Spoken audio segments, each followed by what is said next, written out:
शहर का राज। शहर की धूप में तपते अनजान राजा का शहर बसा हुआ था। इस शहर में हर घर के पीछे कुछ अजीब रहस्य बसते थे।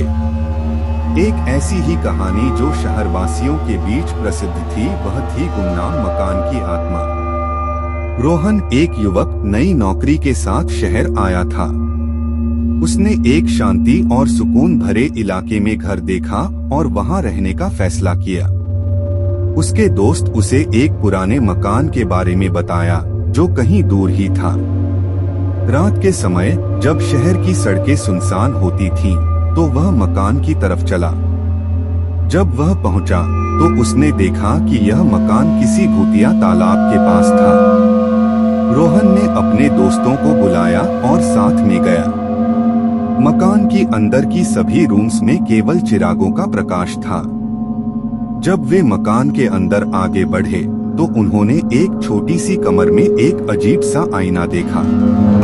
रोहन ने आईने के सामने खड़े होकर देखा और वह देखा कि उसका चेहरा कुछ और दिख रहा था।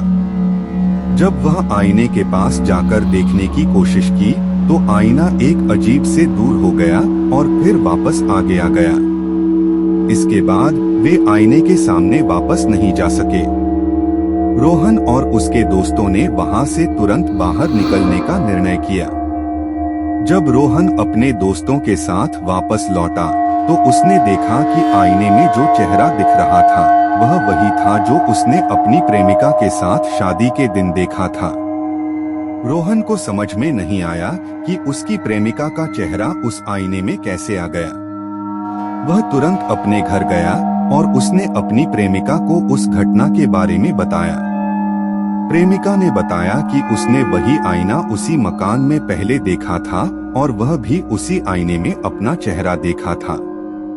इस घटना के बाद शहर की जनता ने तुरंत उस मकान को छोड़ दिया और उसे गुमनाम मकान कहा गया।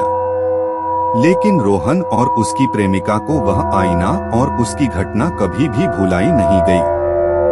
यह कहानी कल्पनात्मक है और किसी वास्तविक घटना से संबंधित नहीं है।